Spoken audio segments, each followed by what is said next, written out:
Continúo con esta segunda parte de este estudio que estamos teniendo del capítulo 15 en relación al pacto de Dios con Abraham para darle tierra.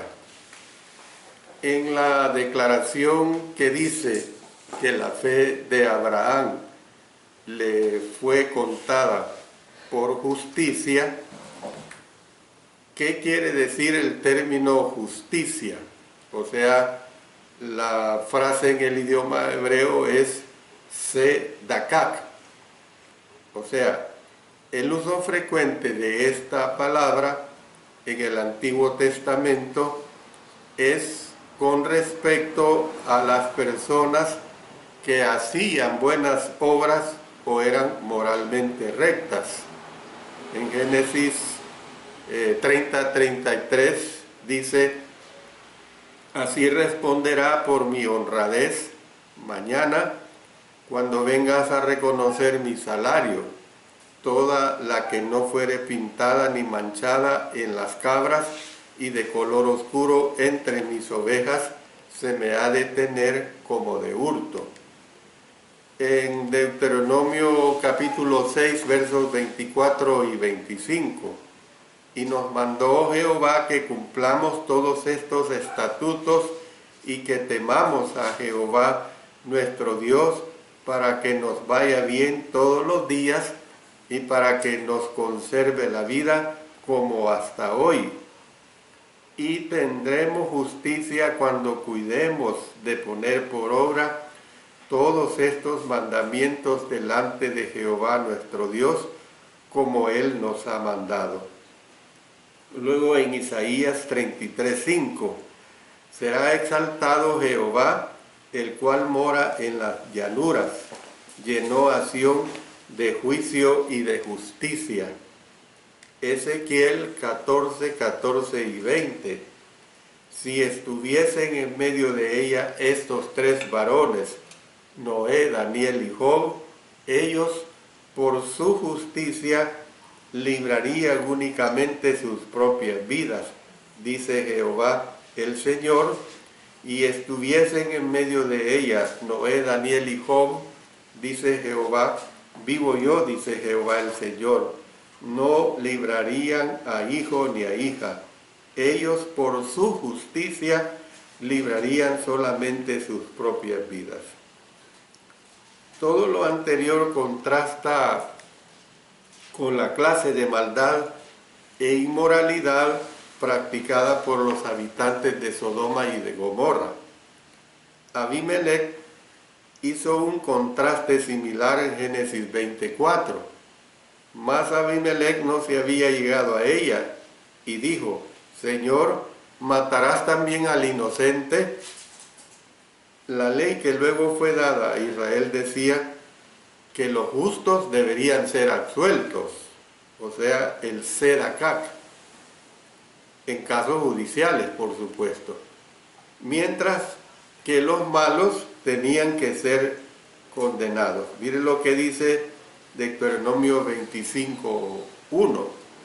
Si hubiere pleito entre algunos y acudieren al tribunal para que los jueces los juzguen, estos absolverán al justo y condenarán al culpable.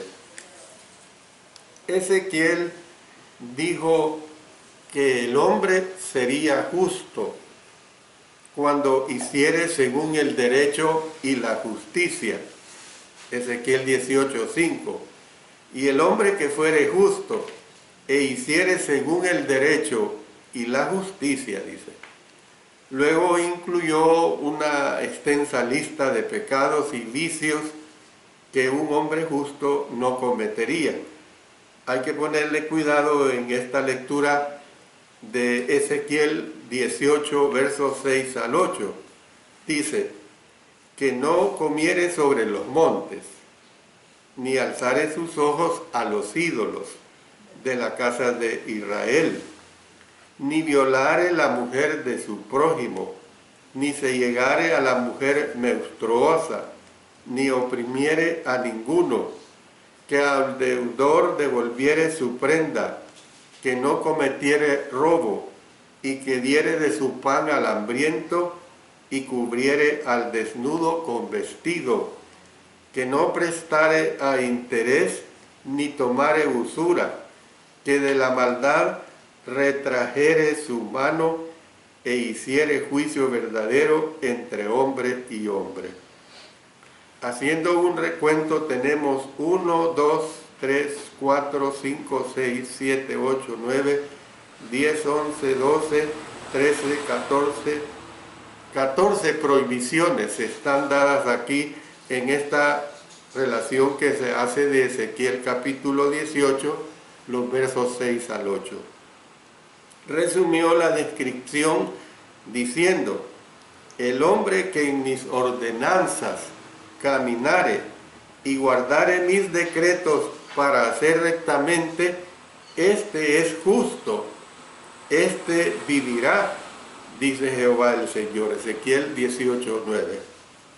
El escritor de Salmos 1 describió a sí mismo a la persona justa como la que medita en la ley de Dios y que vive de acuerdo a ella. Tal persona es bendecida, es aquella a quien el Señor conoce, es decir, aprueba. Mírenlo, hay una nota que tenemos que tomar en cuenta, que algunas impresiones que tenemos en una de las versiones consigna la palabra aprueba en una nota marginal y dice: a vosotros solamente he conocido de todas las familias de la tierra, por tanto os castigaré por todas vuestras maldades. La palabra se traduce como conocido.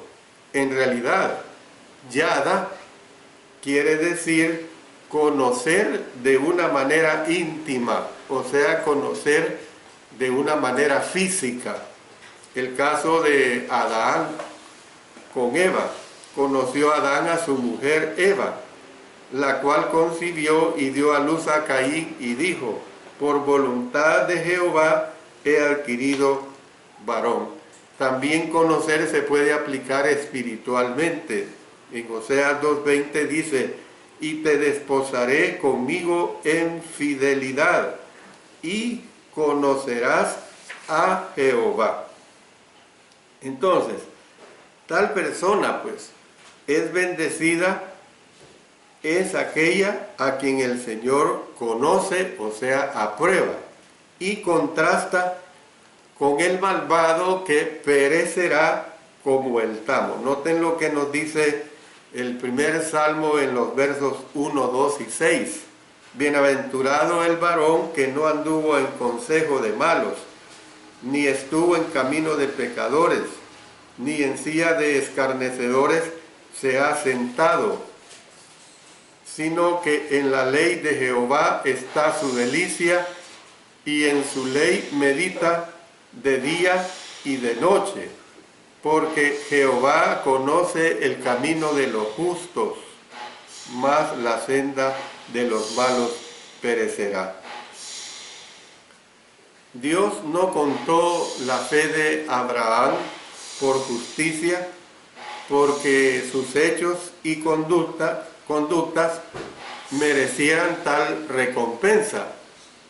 En la cronología de los acontecimientos que hemos venido estudiando desde Génesis capítulo 1 hasta el verso 6 de Génesis capítulo 15, no vemos nada meritorio sobre su conducta, o sea, la conducta de Abraham, por la que pudiera lograr justicia ante Dios. En cambio, la justicia, o sea, una relación correcta con Dios, fue un regalo por la gracia otorgada a Abraham debido a su fe, es decir, su confianza, pues.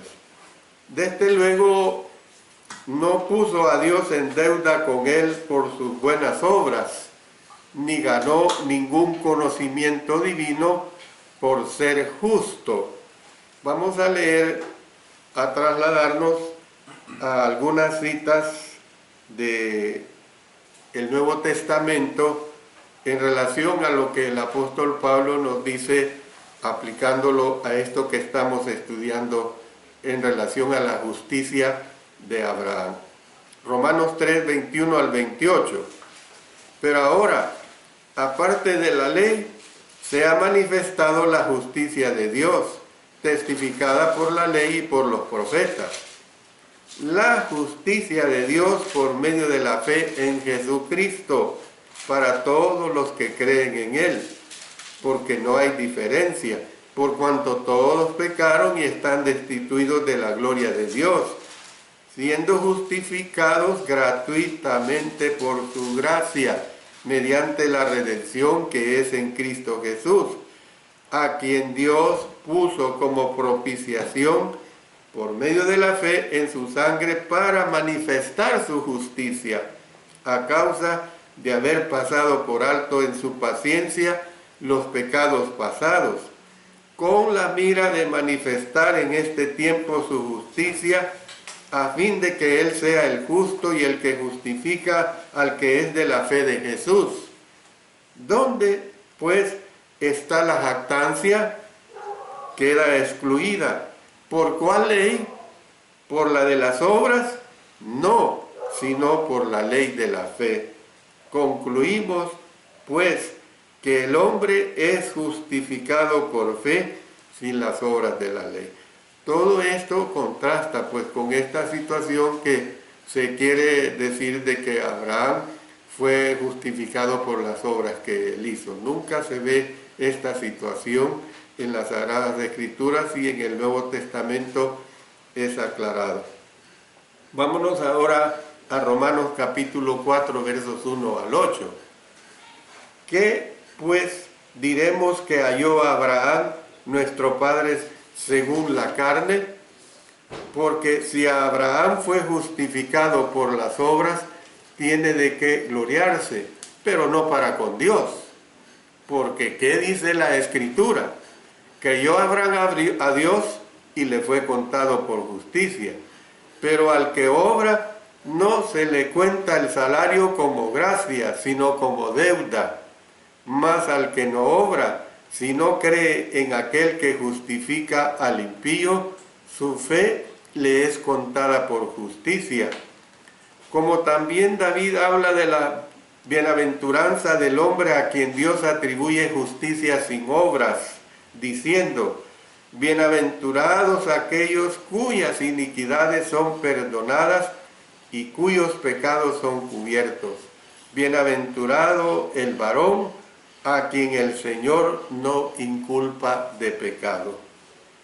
Y leamos la última cita de Romanos capítulo 5, verso 17. Pues si por la transgresión de uno solo reinó la muerte, mucho más reinarán en vida por uno solo, Jesucristo. O sea, los que reciben la abundancia de la gracia y el don de la justicia. Entonces, ¿qué es lo que hemos venido viendo? Hemos estado estudiando en estos 6 versículos del capítulo 15, promesas divinas y la respuesta de fe que se da.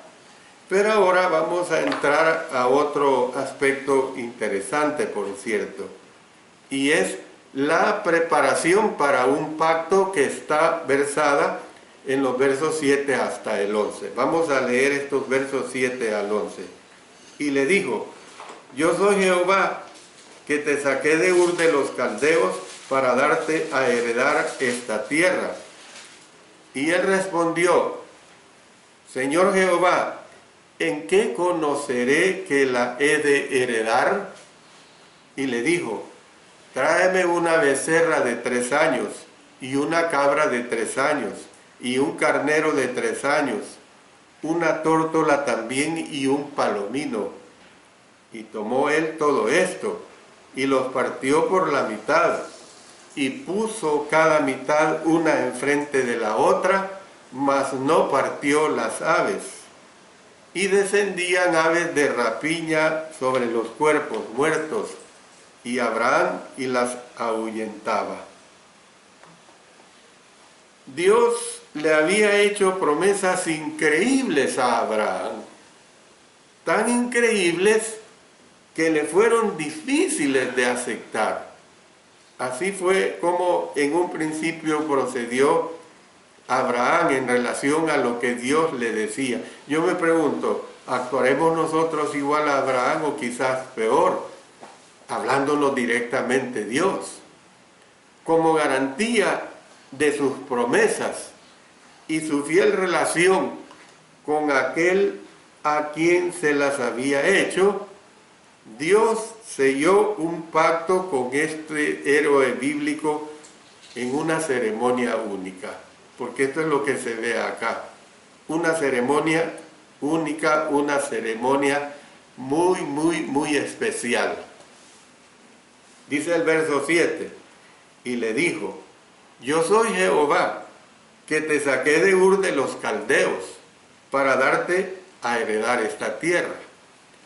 La introducción al pacto de Abraham en Génesis 15, 7 al 11, prefigura la entrega del pacto mosaico, o sea, los 10 mandamientos, a los descendientes de Abraham en el monte Sinaí, que esto se da posteriormente, donde dice en Éxodo los versos 1 y 2 del capítulo 20, y habló Dios todas estas palabras diciendo: yo soy Jehová tu Dios, que te saqué de la tierra de Egipto, de casa de servidumbre. Dios comenzó su conversación con Abraham identificándose a sí mismo como Jehová, o sea, las consonantes que decía YHWY, siendo seguido pues por un repaso de lo que Dios había hecho por él. Entonces, Dios dijo que él había sacado de Ur de los Caldeos para darle a heredar esta tierra. Por eso lo que estudiamos en Génesis 11:31, y tomó tarea a Abraham su hijo, y a Lot hijo de Harán, hijo de su hijo, y a Sarai su nuera, mujer de Abraham su hijo, y salió con ellos de Ur de los Caldeos para ir a la tierra de Canaán, y vinieron hasta Harán y se quedaron allí. Versículo 8.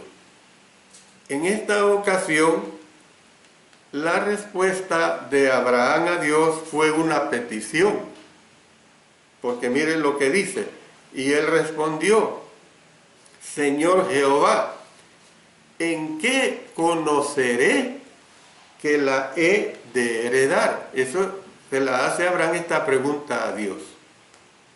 Deseaba algún tipo de evidencia concreta que lo convenciera de que realmente un día él poseería esta tierra. O sea, hay que verla, esta situación del comportamiento de Abraham en etapas. Cómo es que fue de menos a más, cómo es que fue creciendo, pues a través de ir disipando todas esas dudas. Pero hay que ver también la paciencia que tuvo nuestro Dios con Abraham. No vemos a un Dios que se enfadó con Abraham, siempre le tuvo paciencia. En cada etapa de que Abraham flaqueaba en su fe, Dios le ayudó a que esa fe, en lugar de que bajara, le subiera. Versículo 9, y le dijo: tráeme una becerra de 3 años, noten el tiempo, y una cabra de 3 años, y un carnero de 3 años, una tórtola también, y un palomino. Dios le dijo al patriarca que preparara algunos animales y aves para el sacrificio. Eran el tipo de criaturas que posteriormente serían prescritas como ofrendas por los israelitas bajo la ley de Moisés.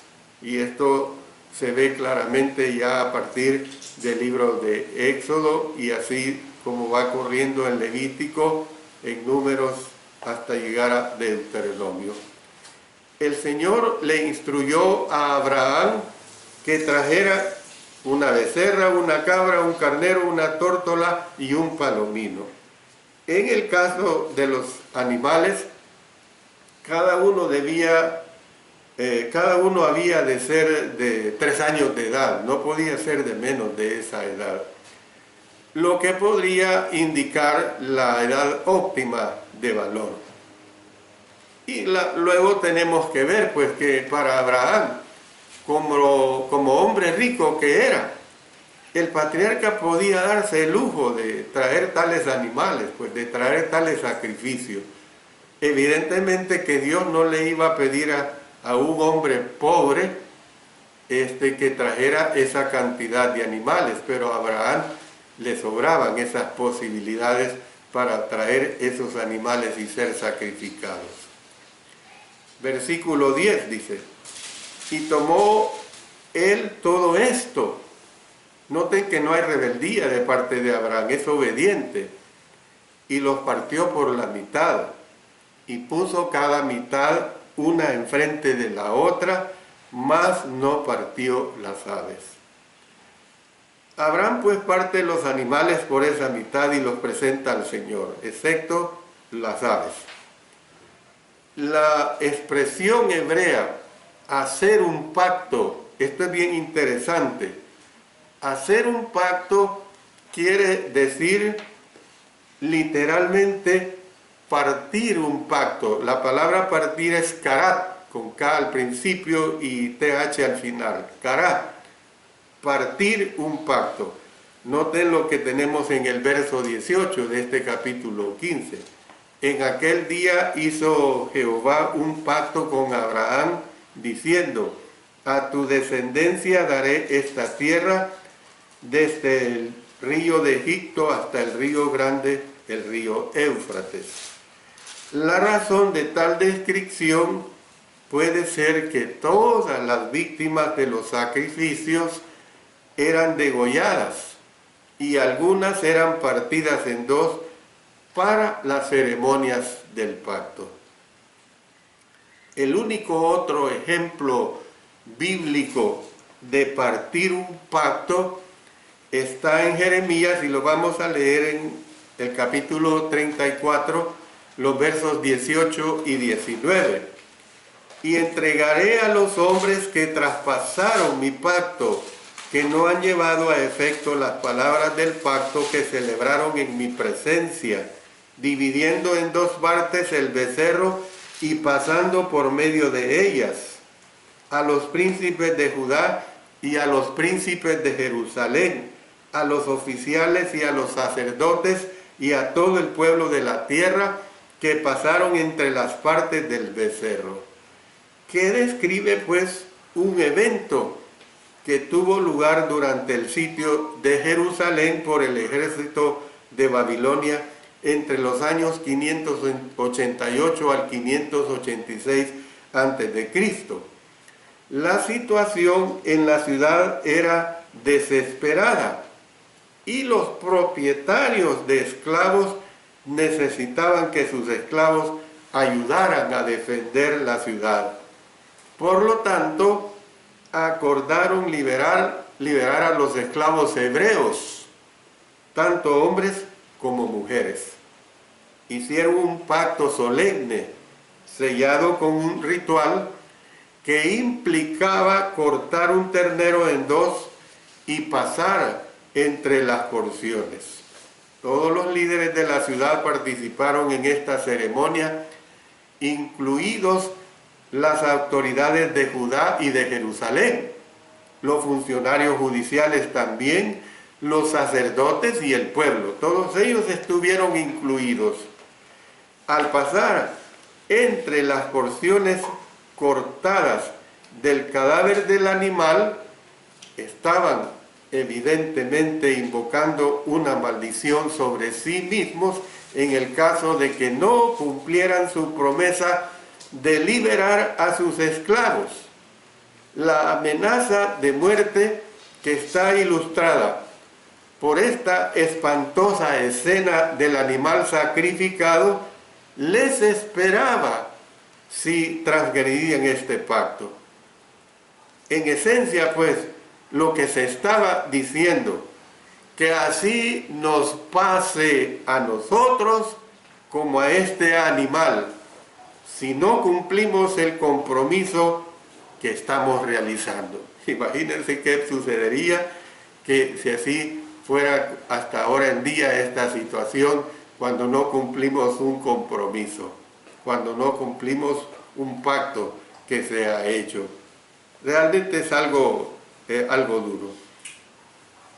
Lo que vamos a ver a continuación para mí es realmente muy interesante.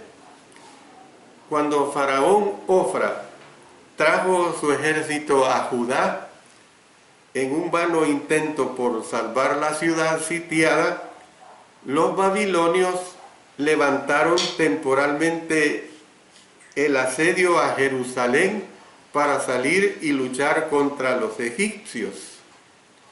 Cuando así sucedió, cada propietario de esclavos judíos tomó a sus esclavos de vuelta y renegaron del juramento que habían jurado ante el Señor. Por lo tanto, proclamó entregarlos, noten, a la espada y a pestilencia y a la hambre. Leamos para comprender esta situación en Jeremías capítulo 34, los versos 15 al 17. Y vosotros os habíais hoy convertido y hecho lo recto delante de mis ojos, anunciando cada uno libertad a su prójimo, y habíais hecho pacto en mi presencia en la casa en la cual es invocado mi nombre. Pero os habéis vuelto y profanado mi nombre, y habéis vuelto a tomar cada uno a su siervo y cada uno a su sierva, que habías dejado libres a su voluntad, y los habéis sujetado para que os sean siervos y siervas. Por tanto, así ha dicho Jehová. ¿Por qué? Porque lo volvieron a tomar, ¿verdad?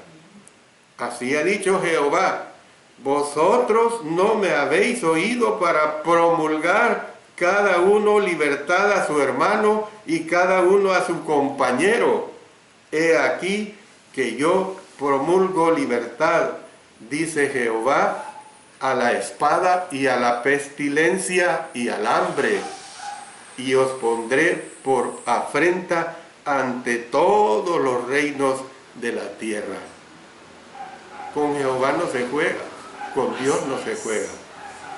Prometió entregarlos en manos de sus enemigos y en manos de los que buscan su vida. Y lo dice más adelante en el verso 20.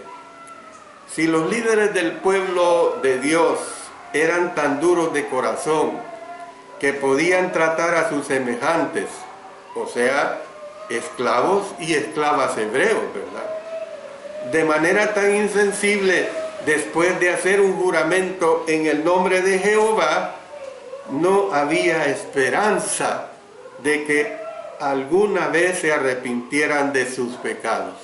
Entonces, por esta razón, el Señor permitió a regañadientes que la nación fuera destruida por la espada, la peste y la hambruna. Los sobrevivientes que fueron llevados al cautiverio tenían que aprender que no podían seguir cometiendo idolatría y toda forma de maldad con impunidad. Era una lección que tenían que aprenderla y la aprendieron. Que continuaron siendo rebeldes ya lo sabemos perfectamente. Fuera de la Biblia también hay ejemplos similares de partimiento de un pacto en los antiguos tratados del cercano Oriente. En un ejemplo del siglo VIII antes de Cristo, un cordero era llevado para probar el tratado y su cabeza era cortada. El tratado dice así: esta cabeza no es la cabeza de un cordero, es la cabeza de Matilú, es la cabeza de sus hijos, sus autoridades y del pueblo de su tierra. Si Matilú peca contra este tratado, que la cabeza del jefe de Matilú sea cortado y sus hijos. Esto es tomado de escritos antiguos del cercano Oriente relacionados con el Antiguo Testamento. Otro texto de ese mismo periodo también revela lo que sucedería si un tratado era quebrantado. Dice: como se corta este becerro, que Matilú y sus nobles sean cortados de esa misma manera, pues. Entonces está apoyado por escritos antiguos acerca del cercano Oriente. Voy a ver este último párrafo y con esto voy a terminar la parte segunda de esta lección, que también lo que vamos a ver en este versículo 11 es realmente muy interesante. Dice: y descendían aves de rapiña sobre los cuerpos muertos, y Abraham los ahuyentaba. El sacrificio ritual de animales y aves por parte de Abraham concluyó con una declaración que decía que descendían aves de rapiña. Estas aves evidentemente descendieron a alimentarse de los cadáveres. Sin embargo, Abraham dice que las ahuyentaba. En otra parte del Antiguo Testamento, las aves de rapiña inmundas representaban a las naciones extranjeras. Yo les invito a que leamos, para comprender lo que les estoy expresando, Ezequiel capítulo 17, los versos 3 y 7.